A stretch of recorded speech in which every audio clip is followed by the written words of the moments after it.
Stories of success, stories of failure, stories of strength, stories of corruption, stories of hope, stories of despair, stories of optimism, resilience, achievement, triumph. Remarkable stories from different places around the world.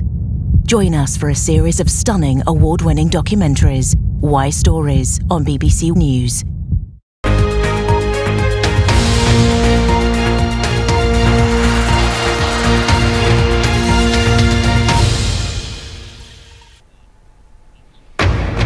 Live from London, you're watching BBC News. Russian investigators detained this woman, Daria Tropova, in the hunt for the killers of a pro-war blogger in a blast in St. Petersburg. His lawyers say he's gearing up for a battle. Donald Trump will fly from Florida to Manhattan in the next few hours to face charges over hush money payments made to a porn star. And these teachers say we're overworked and underpaid. They reject the government's pay offer in England and call for further strikes.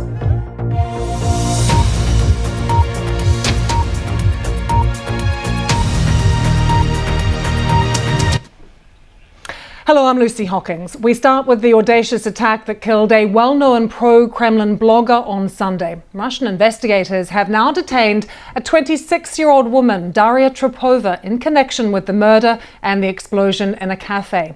Vladan Tatarsky was killed by a bomb in St. Petersburg. Media reports say the explosion occurred shortly after he'd been given a statuette. This happened in a cafe. It was handed to him by a woman. Now, Daria Tropova had previously been detained because she had taken part in protests against the war in Ukraine. Russia's security service accusing Ukraine of being behind the blast. But what we've heard from Ukraine, officials there are absolutely denying this. But who is this man, Vladan Tatarsky? Why might someone want to kill him?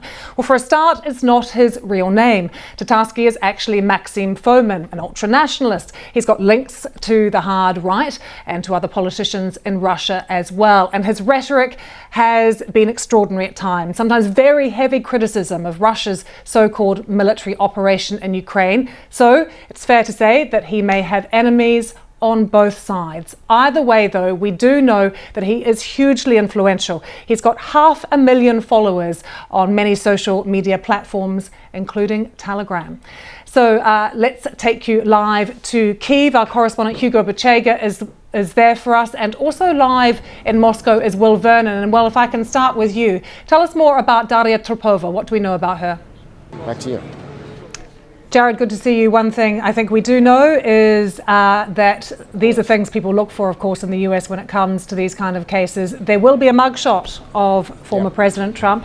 We're told there will be no handcuffs, though, and there will not be a perp walk. And we'll leave you, Jared, but also with pictures of Palm Beach in Florida. A beautiful morning there as we wait for former President Trump to board Trump Force One and head from Florida, from Mar-a-Lago up to Manhattan. We'll be right across all those proceedings for you. It's going to be a very busy day in New York, so stay with us. This is BBC News.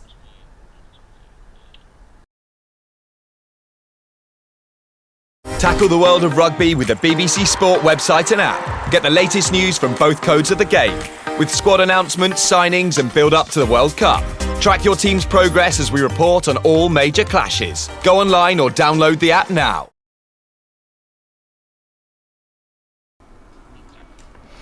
You're live with BBC News. Let's take a look at what's happening with schools and teachers here in England, because lots of schools will face fresh strikes this spring after members of the National Education Union rejected the government's pay offer.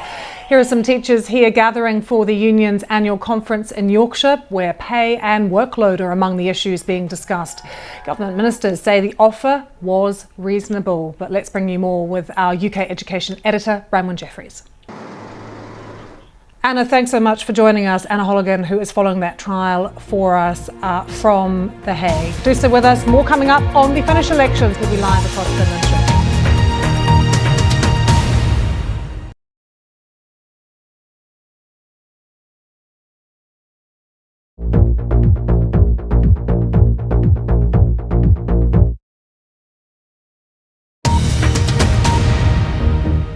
This is BBC News, the headlines. NATO says Finland is to join the military alliance on Tuesday.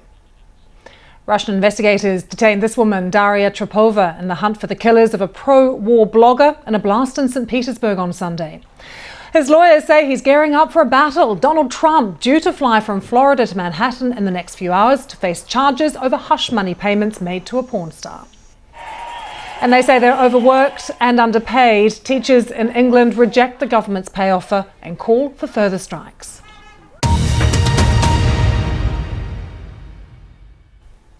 Let's just take you back to Brussels because NATO ministers are meeting a little later this afternoon, and Jens Stoltenberg, there he is, the head of NATO, has been discussing the war in Ukraine. But the big announcement from him today is that Finland will join NATO, formally join the alliance on Tuesday. Let's listen in. Hjalda, good to see you, and we'll see you a little later in the day here on BBC News. Do stay with us.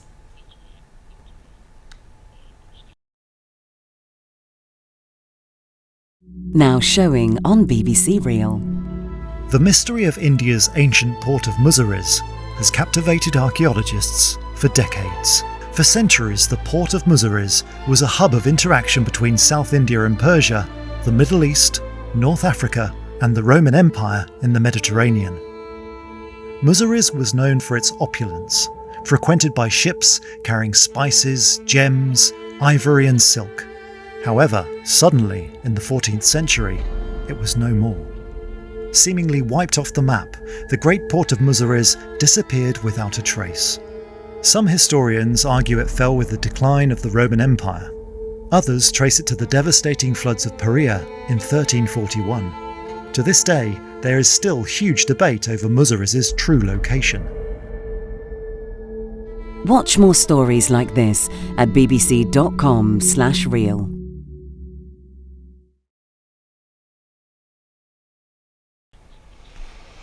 Hello, you're live with us here on BBC News. Twitter has started removing verification badges from accounts which already had a blue tick after announcing that they would be part of a paid subscription from the 1st of April. Have a look at this. It is the Twitter account of the New York Times, and as you can see, no longer has the blue tick. They lost it after the New York Times said it would not pay to remain verified. And it's prompted Elon Musk to launch a volley of insults at the newspaper. The Twitter owner saying the real tragedy of the New York Times is that their propaganda isn't even interesting. Many of the old blue ticks still exist, which have left many Twitter users confused, as it seems impossible to tell who has a legacy verified checkmark and who paid for their blue tick on the social media platform. Let's take you live to Glasgow with our technology reporter, Alistair Keane, who is there. And Alistair, as we're talking to you, we should bring up actually the BBC News website because we have kept our blue tick for the moment. Why is that? What's going on? Great to see all of you. Really good to talk about the football and looking forward to catching up again soon. Thanks so much for joining us. Do stay with us here on BBC News. Plenty more to come. We'll be live in the US coming up talking about Donald Trump as he flies from Florida to Manhattan to appear before the court.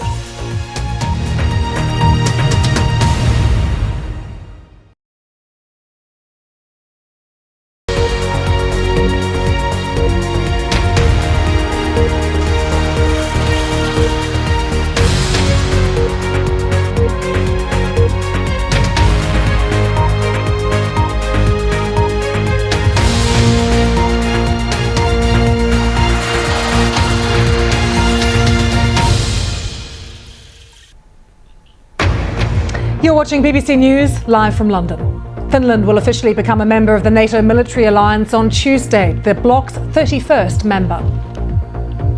Russian investigators detained this woman, Daria Trepova, in the hunt for the killers of a pro-war blogger in a blast in St. Petersburg. Donald Trump will fly from Florida to Manhattan in the next few hours to face charges over hush money payments he made to a porn star, allegedly.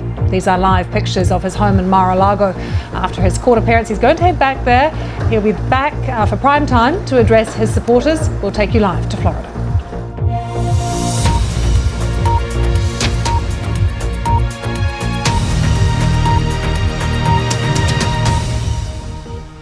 Hello, welcome to BBC News. I'm Lucy Hockings. Finland is set to officially join NATO on Tuesday. Tomorrow, the country applied to join the military alliance in the wake of Vladimir Putin's invasion of Ukraine.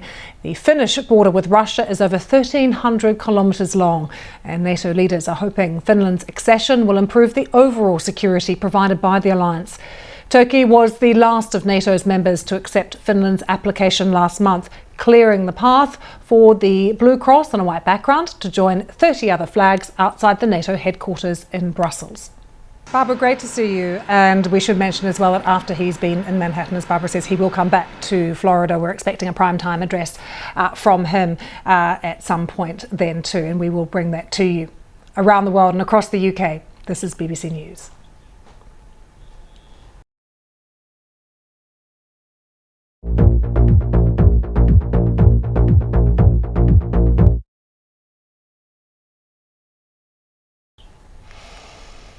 You're live with BBC News. In England, schools are facing fresh strikes this spring after members of the National Education Union rejected the government's pay offer.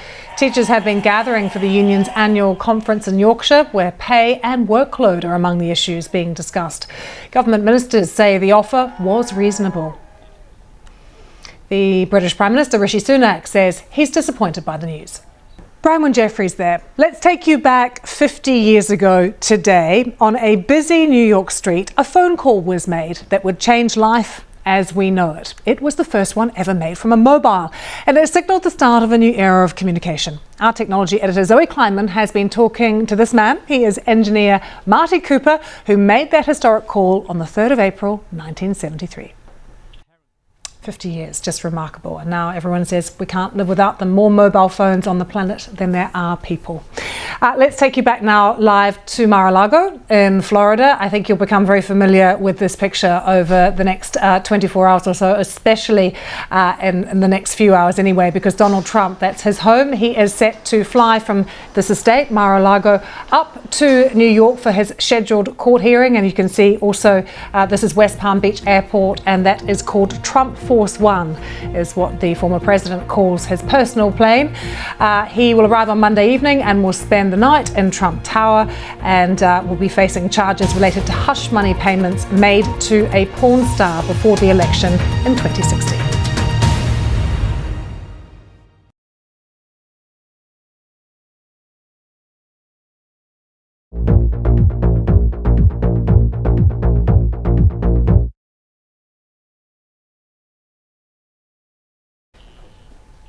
This is BBC News, the headlines. Finland will officially become a member of the NATO military alliance on Tuesday, the bloc's 31st member. Russian investigators have detained this woman, Daria Trepova, in the hunt for the killings of a pro-war blogger in a blast in St. Petersburg. And Donald Trump will fly from Florida to Manhattan in the next few hours to face charges over hush money payments made to a porn star. These are live pictures still of Mar-a-Lago in Florida. After his court appearance, he's going to head back there and address his supporters.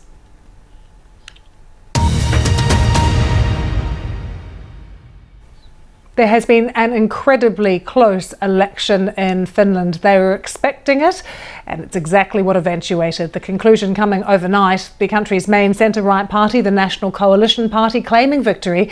And this means that their leader, Petteri Orpo, is likely to become the country's new Prime Minister. A disappointing night for the outgoing Prime Minister, Sanna Marin, her party coming third. Ms Marin, who is now 37, became the world's youngest Prime Minister when she took office in 2019. I've been speaking to three women who are each members of the parties involved in the three-way election race. Meri Tengström is from the National Coalition Party, Pinja Perholehto is chair of the Social Democratic Youth of Finland, and Ami Kimmonen is third vice president of the Finns Party Youth. And firstly, I asked Meri about the reasons behind the National Coalition Party's victory. Around the world and across the UK, this is BBC News.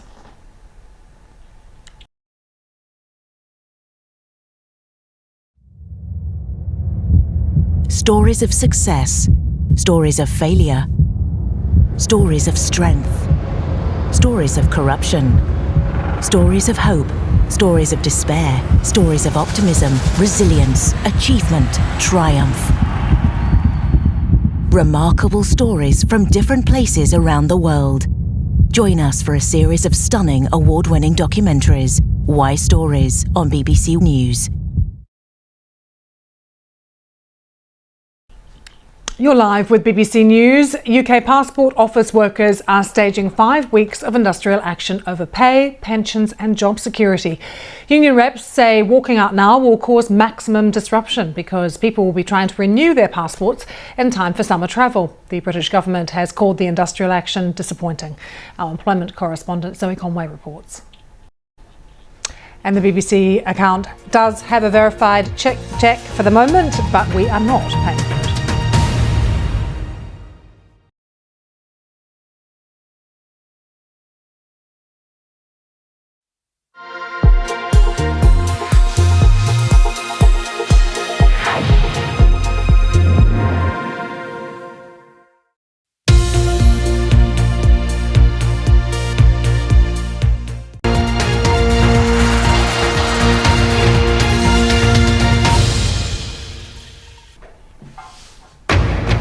Live from London, you're with BBC News. Finland will officially become a member of the NATO military alliance on Tuesday, the bloc's 31st member. Russian investigators detained this woman, Daria Trepova, in the hunt for the killers of a pro-war blogger in a blast in St. Petersburg. Donald Trump will fly from Florida to Manhattan in the next few hours to face charges over hush money payments made to a porn star.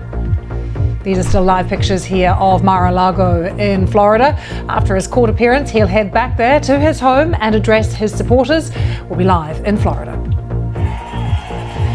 And these teachers say they're overworked and underpaid. They've rejected the government's pay offer and call for further strikes.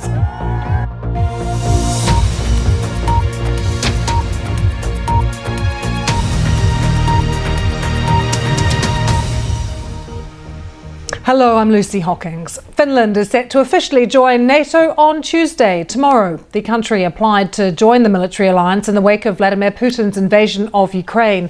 The Finnish border with Russia is over 1,300 kilometres long, and NATO leaders are hoping Finland's accession will improve the overall security provided by the alliance.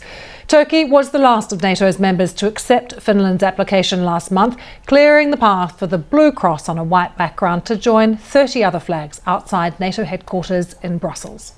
Around the world and across the UK, this is BBC News.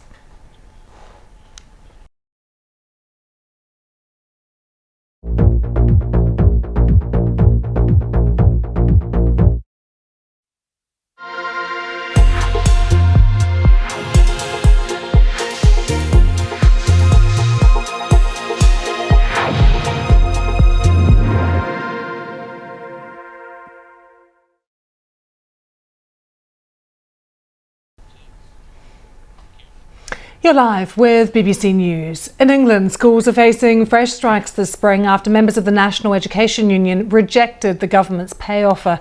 Teachers have been gathering for the union's annual conference in Yorkshire, where pay and workload are among the issues being discussed.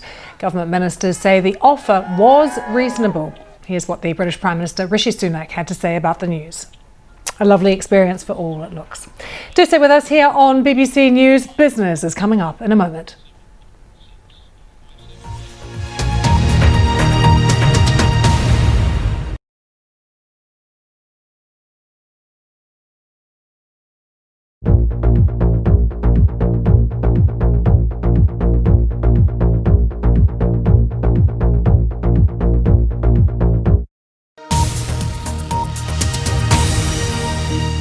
Now on BBC News, the latest business news from across the globe. World Business Report.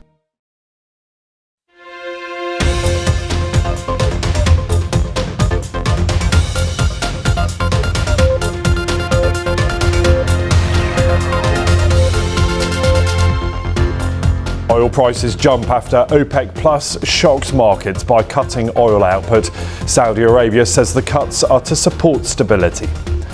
And Tesla delivers a record number of vehicles after slashing prices.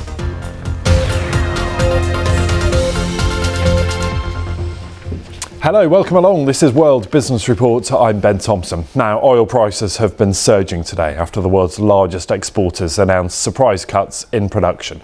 Saudi Arabia and other OPEC Plus oil producers have announced cuts of around 1.1 million barrels a day. Well, Saudi Arabia said that the move was aimed at stabilising the market. So let's show you what oil prices are doing at this hour, and that tells you all you need to know. $84 a barrel, up 5.5% so far. It's a similar picture for US light crude too. Now, it is the second time that the cartel has slashed production. The group did so last October as well. Then they cut output by 2 million barrels a day. Well, let's speak now to David Shepherd, who is the energy editor at the Financial Times in London. David, thank you for being with us, and talk to me about this cut. In some respects, we've said it's a surprise, but nonetheless, this is a pretty damning verdict, isn't it, on the state of the global economy and what OPEC Plus perceives to be demand going forward.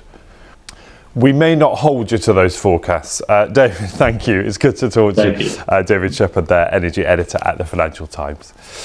Now, your smartphone is part of everyday life, isn't it? But have you ever wondered when the first mobile phone call was made? Well, it took place exactly 50 years ago today. Our tech editor, Zoe Kleiman, spoke with the man who made that historic first call.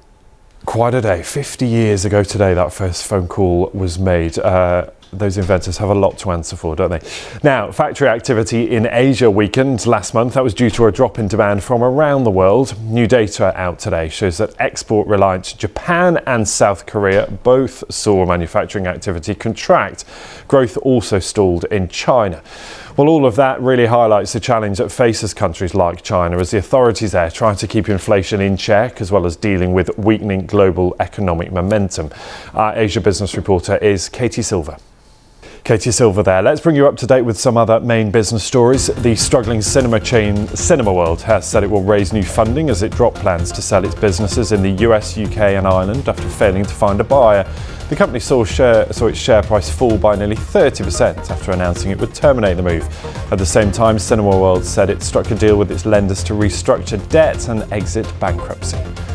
And Tesla has delivered a record number of vehicles in the first financial quarter after slashing prices. The EV company saw sales rise 36% after two price cuts aimed at boosting demand. The discounts come at a time when consumers face soaring inflation. You're up to date. We'll see you very soon. Bye-bye.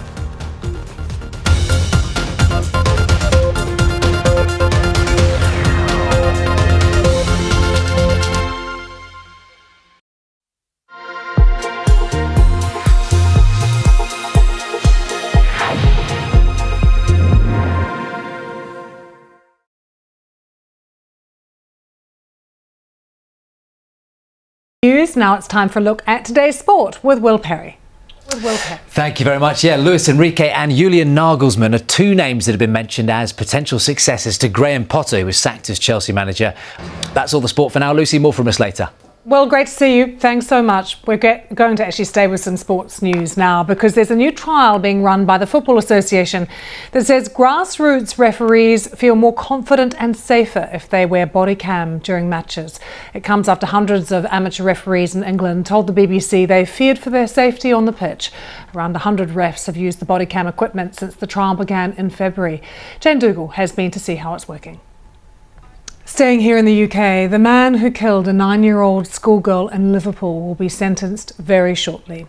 Olivia Pratt-Corbell died after Thomas Cashman fired a shot through the front door of her family home in August last year. Cashman had denied murder, but jurors at Manchester Crown Court found him guilty last Thursday. These are pictures that we have for you from Manchester. They're from earlier today, and they show a prison van arriving in a convoy. Armed police are there as well at the Crown Court. The Taliban has been in power for over 18 months now, and although income from poppy helped fund their insurgency, they're now trying to get a grip of the drug problem in Kabul. Thousands of addicts have been rounded up from the streets, forced into rehab to give them time to dry out. But although Taliban government has imposed a complete ban on poppy production, the UN says opium cultivation increased by 32% in 2022. Yelda Hakim reports from Kabul on the difficult journey. Yelda Hakim, BBC News, Kabul. Do stay with us here on BBC News.